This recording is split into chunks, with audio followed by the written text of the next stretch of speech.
Hi everyone. The article I'm presenting on today is called The Anti-Komintern and Nazi Anti-Bolshevik Propaganda in the 1930s, written by Lorna L. Waddington. Dr. Lorna Waddington is a lecturer in international history at the University of Leeds. Her focus is in the area of Weimar and Nazi Germany, anti-communist propaganda and politics, and ethnic cleansing and genocide. One of her major works is a monograph titled Hitler's Crusade, Bolshevism and the Myth of the International Jewish Conspiracy, which was published in 2007. Her work is relatively contemporary, and with this article I'm reviewing, it was published in the Journal of Contemporary History in October 2007, published by Sage Publications.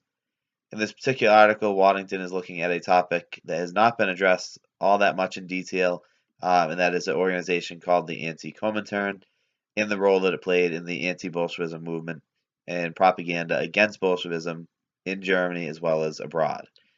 The anti-Komintern and Nazi anti-Bolshevik propaganda in the 1930s. The article discusses how a group called the Anti-Komintern utilized propaganda to spread the anti-Bolshevik movement in various parts of the world and how successful this anti-Bolshevik movement was. The article also discusses why the Nazi Party had such deep anti-Bolshevik sentiments and utilized propaganda to kind of push those sentiments on their own people as well as foreign people as well.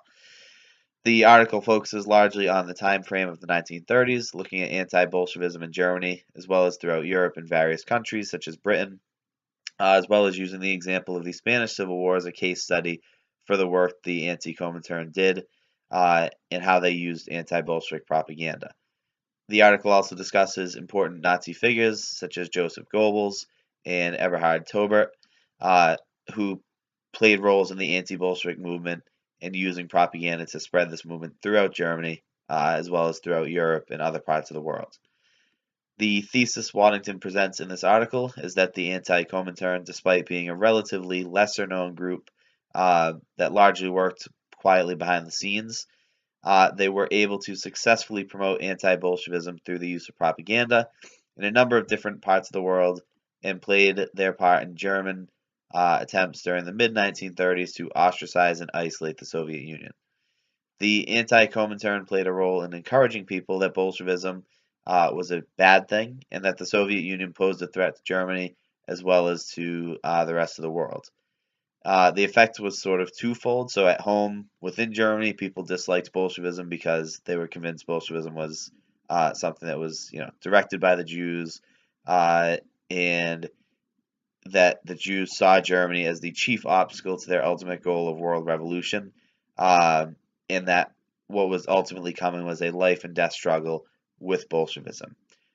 This fear of Bolshevism as a sort of Jewish conspiracy helped Hitler's cause in terms of maintaining his hold over Germany and his power and support for his policies against the Jews that he enacted in Germany. In addition, people abroad in other European countries, as well as other parts of the world, feared and disliked Bolshevism, and Nazi Germany did its part in spreading propaganda to encourage those sentiments and further ignite this fear of Bolshevism, saying that it's something that's fundamentally interested in spreading war and confusion, and stating that the fight against Bolshevism is not a fight for the maintenance of culture in one's own land, but a fight for world peace. So again, the idea that it's fighting Bolshevism is imperative not just for your own society, for your own culture, but for maintaining world peace. So in the article, just a quick summary, Waddington discusses the importance of using propaganda for Hitler and the Nazi Party to spread its beliefs and ideas. So Waddington actually states, it's a quote from the article, that of all the lessons that Adolf Hitler claimed to have drawn from his experience in the Great War, none would prove to be more significant in its consequences than his discovery of the power of propaganda. So this article really focuses heavily on how propaganda is used to really spread these anti-Bolshevik ideals. And Hitler wrote that effective propaganda must confine itself to a few points and repeat them over and over. And again, he, as well as other Nazi officials, do this effectively when we talk about communism and the anti-Bolshevik movement. He used propaganda throughout his regime to continue to garner support for himself and for his party, and for the actions he took against, for example, Bolshevism, and as well as doing a masterful job of um, comparing and tying Bolshevism to Jews, which justified his actions against the Jews, as again, being something that's done to save Germany or or save the world, because they're ultimately he's saying the Jews are trying to basically take over the world, or so to speak. So his campaign of propaganda directed towards Bolshevism takes place both in the domestic as well as international arena, both taking place in Germany as well as outside of Germany. And the propaganda onslaught against Bolshevism ranks as perhaps the most consistent strain of Nazi pre-war propaganda to be designed with both a German and a foreign audience in mind. Um, in other words, that again, it's really kind of a twofold thing where it's propaganda at home, convincing people why Bolshevism is bad in Germany, as well as foreign audiences, convincing them why Bolshevism is a negative thing for the world and why the whole world needs to fight Bolshevism. And again, much of the anti-Bolshevism propaganda was handled by this group that the article talks about, the Anti-Komintern, which was an agency established by Goebbels in 1933 with the specific aim of conducting anti-Bolshevik propaganda. So this organization specifically created with anti-Bolshevism in mind. And Hitler in the early 1920s had, again, like I talked about, convinced himself that the 1917 revolution in Russia, the Bolshevik Revolution, had been engineered by Jews intent upon erecting a world dictatorship. And he carried this belief with him as he worked his way up to power in Germany, as he enacted anti-Jewish policies, and as he worked to convince the German people that he was the best person to lead Germany and that his policies were what was best for Germany, in addition to what was best for Europe and for the rest of the world. And one of the early departments that was tasked with spreading propaganda and furthering this anti-Bolshevik movement was the Reich Propaganda Ministry, or for short, the Promi, which was staffed by a body of officials who were grounded in the art and techniques of propaganda, as well as veterans of the internal struggle against Jewish Bolshevism. And based on the premise that Bolshevism was directed by the Jews, again, this premise that Hitler was really kind of pushing, and the internal struggle against Bolshevism and Jews that was happening in Germany, the Promi spread this idea that a life and death struggle with Bolshevism could not be avoided, that this struggle against Bolshevism was going to happen, and that the struggle would also involve foreign affairs and struggle outside of Germany. So it was going to be, again, within Germany as well as without or outside of Germany. And Eberhard Taubert, who was head of this Promi department, in one of his first acts, merged the major German anti-communist organizations into a single unit, which became this Anti-Komintern. Another important person in this Anti-Komintern was Dr. Adolf Ertz, who was a publicist and writer that in 1933, and again, a quote from the article, wrote an account of Bolshevik complicity in the Reichstag fire, concluding with the message that the destruction of the Communist International is a task for all the nations of the Christian and civilized world. Again, pushing this idea that communists are causing problems in Germany, Bolshevism is causing problems in Germany, but also that the world is going to have to come together to fight this because they pose a threat to the world as well outside of Germany. And publicity and press certainly played a key role in the activity of the Anti-Komintern. Again, it's a lot of propaganda, a lot of publicity, as its press division, which was headed by Rudolf Komos, was responsible for the production of two main publications, a bi-monthly Anti-Komintern Nachrichtendienst, or AKND, in the UdSSR Dienst, which was something that appeared 3 times weekly that covered up-to-the-minute developments in the Soviet Union. In that particular one, the UdSSR, was mostly designed to be for German domestic consumption, so for people within Germany to read. So again, these publications, which kept close tabs on Bolshevism in the Soviet Union, were printed with Germans in mind for domestic consumption. So again, it's creating this discontent for communism at home, but again, also for foreign reasons as well.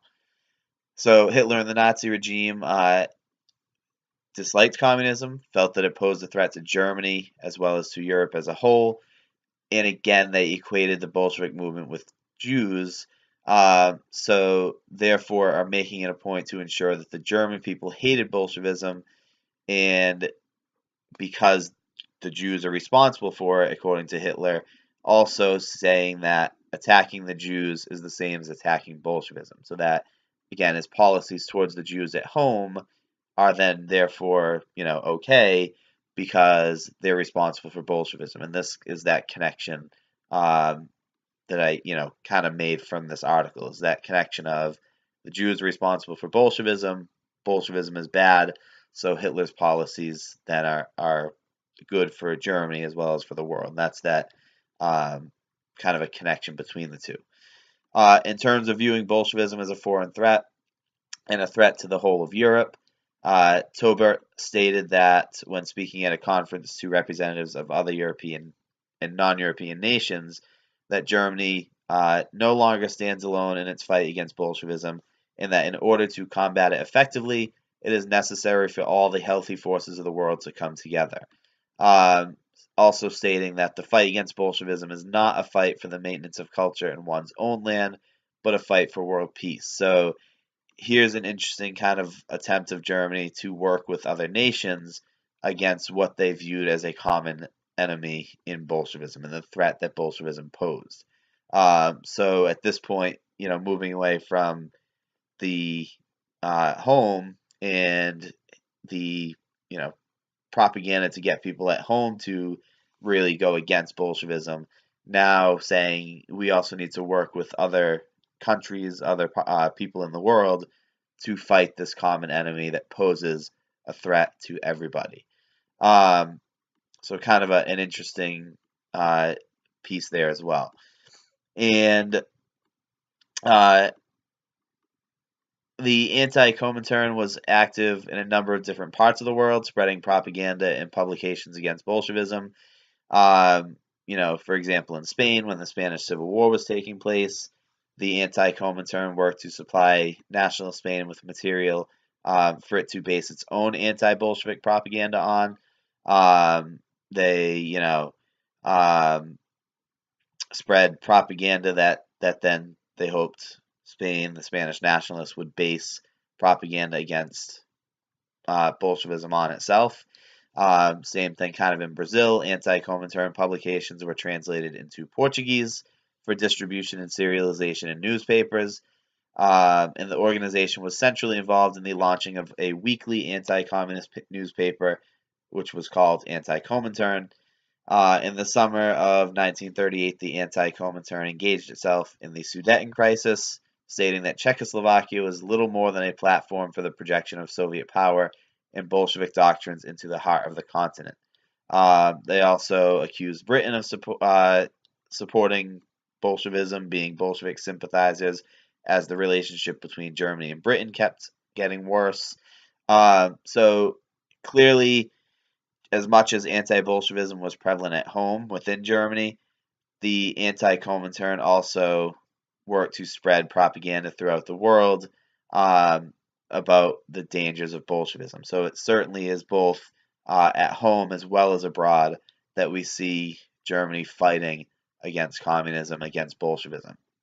The article I thought was very interesting. I thought it was very informative about how Germans viewed Bolshevism, particularly this organization, the Anti-Komintern, as well as how Hitler tied the Bolshevik movement to Jews, again, thereby sort of justifying his action that he was taking against the Jews.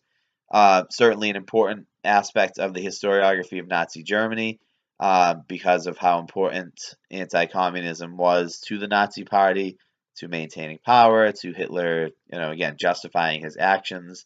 And I hadn't really read or heard all that much about the Anti-Komintern before reading this article. So that was interesting as well, reading about a organization I didn't know as much about. One kind of little piece of not so much criticism, but something I would have liked to have seen more would have been more about the struggles internally within Germany against communism. A lot of it was focused on outside of Germany, so I would have liked to have seen a little bit more about the internal struggle as opposed to the external struggle and the foreign struggle against Bolshevism. But otherwise, I thought it was a very interesting article. I enjoyed reading it, and I appreciate you guys watching this video. And I look forward to seeing any questions or comments that you have and discussing this with you. Thank you.